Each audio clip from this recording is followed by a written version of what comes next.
All right, another one off the board. Eddie Rosario, he ends up signing with the Washington Nationals. I did not see this coming. I thought Eddie Rosario was going to go to a contending team.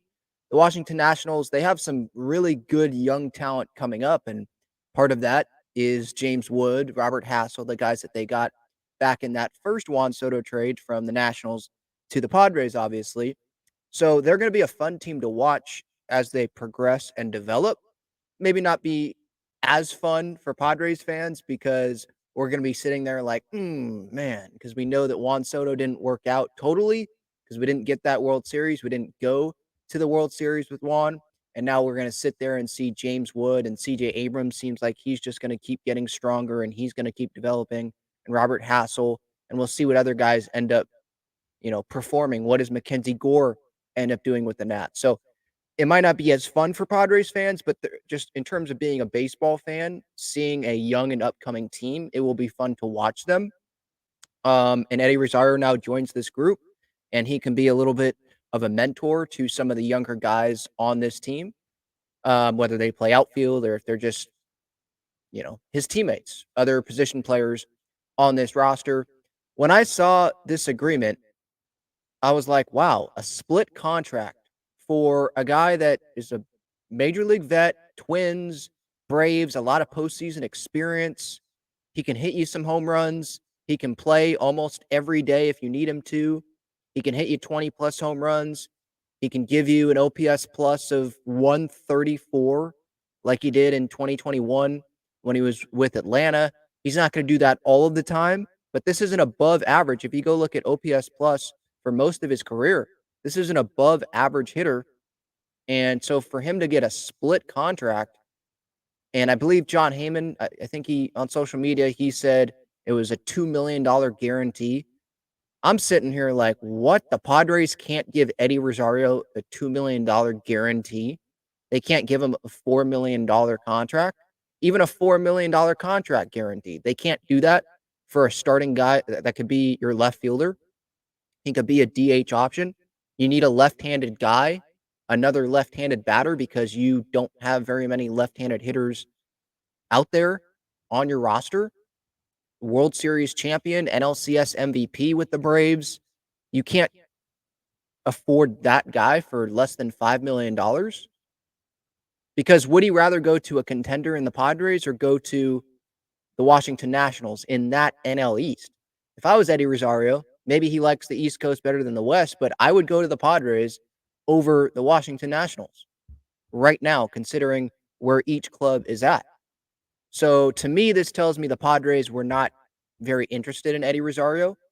And are they like locked in on Tommy Pham? Do they view Tommy Pham as, yeah, he's not a left-handed hitter like Eddie Rosario or David Peralta, who signed a minor league deal with the Cubs? Again, that's another one where it's like you can't give David Peralta a major league $1 million contract or something that other teams weren't willing to do. You couldn't go that extra step, not even an extra mile, like that extra couple steps. You couldn't do that when you need a left-handed outfield bat. So, I mean, Tommy Pham is the one guy that sticks out. There's Adam Duvall that's still out there. Michael A. Taylor is still out there. But if you're looking at these spring training lineups, Jackson Merrill is playing almost every day in center field. When he's in the lineup, he's in center field. He started out in left, then they moved him to center, and they're even having Jacob Marcy, who is mostly a center fielder, coming up. They're having him go over to left field in these minor league games. So Profar obviously playing left, and there's other guys that are playing corner outfield spots, but it's like Merrill is playing center field, and then Azokar is playing center field as well when Merrill's not playing center field. So to me, it's Merrill in center, Tatis in right, and in left right now, it's Jerks and Profar, and then LaCastro, Mercado as bench guys. Well, one of them, and then Azokar if they're going to go with five outfielders, right? With the starting pitching, and I know this is a little bit different, but starting pitching and outfield, I think it's okay for the Padres to sit there and say, we don't like the buys on the starting pitching market, so we're just going to stick with our young pitching.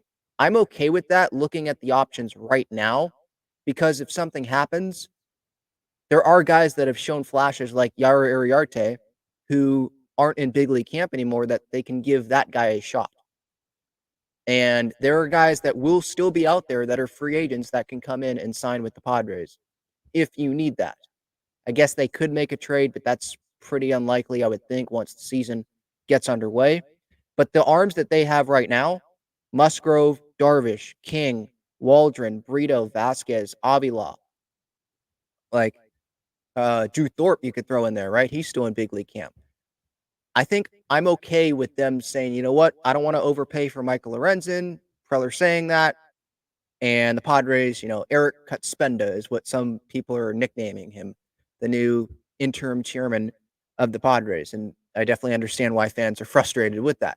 I'm more okay with that than leaving the outfield as is. I mean, Jackson Merrill, I'm a believer in Jackson Merrill. I think that hitting in the bottom third of the order, I don't think there's going to be too much pressure on him, and he's a confident guy. If there's anyone putting pressure on Jackson Merrill, it's himself, right? Like post game, spring training, that one game against the Cubs in Mesa, Arizona, he's like essentially saying, no, his performance or how the Padres played, they got that win. This is how it should be every day, all the time. So he has that high standard for himself. So what I've seen competitive at bats. Like I'm fine with Jackson Merrill starting in center field on opening day in the big leagues. Some may not, but it's okay. That's why we have different opinions. It's fun to disagree and have those arguments.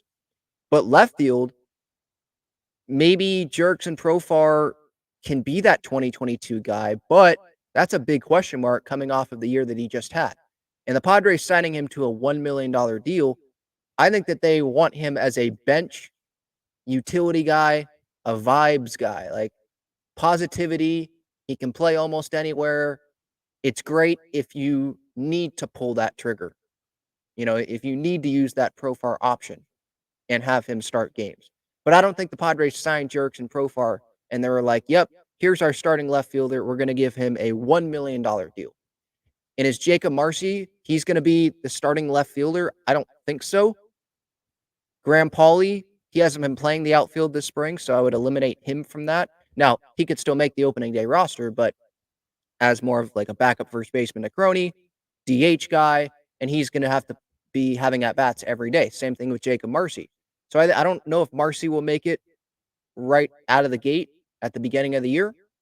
Maybe he gets more comfortable in left field, or he continues to show himself offensively in the minor leagues, and then they call him up. But if it's Profar not as the starting left fielder, then who's going to be the starting left fielder at this point? Oscar Mercado, Cal Mitchell, Tim LeCastro. Would they have a Zokar go play left? I don't know. To me, look, them not signing Eddie Rosario, maybe they didn't like Eddie Rosario. Maybe the Padres made an offer and Eddie wanted to go to the Nationals. He thought he would get more playing time there or whatever. But I don't know. If you're a free agent and you're sitting here and you're looking at the Padres situation, how can you sit there and say, yeah, I'd rather go to a team that doesn't seem to be in contention. I'm going to go there over the Padres if the money is equal. Because if you're a free agent, I think you're looking at the Padres like, man, left field is wide open. I can go take that. I may not even have to have a great last week or so of spring training games if I go sign with the Padres today, for example. Because look at the other options. Profar, they signed to be a bench guy, utility guy. Marcy has no big league experience, and he's more of a center fielder, and they're just playing him in left field.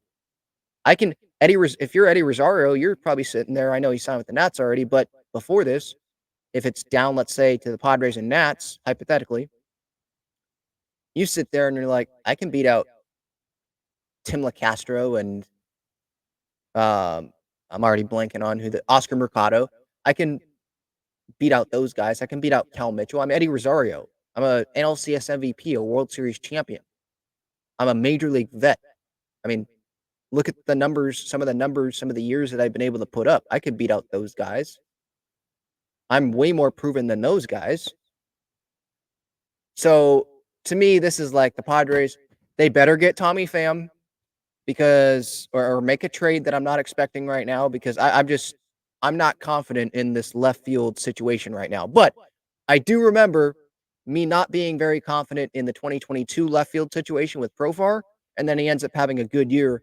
And it's like, man, that was a really good contract the Padres had Jurickson on. They weren't paying him very much money, if I remember correctly.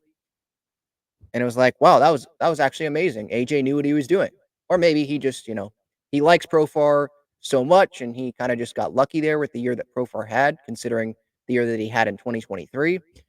But yeah, give me your thoughts in the comments on this Padres outfield situation. You see this David Peralta earlier in the offseason, Eddie Rosario. This is not Barry Bonds that we're talking about. Last year, it's not a year that's like, oh my gosh, Eddie Rosario, got to have him. But he hit over 20 home runs, played in 140 plus games for the Atlanta Braves in a lot of um, high stake games, postseason experience, obviously, World Series champ, 755 OPS, 100 OPS plus. I mean, isn't that at least a little bit better than the options the Padres have right now?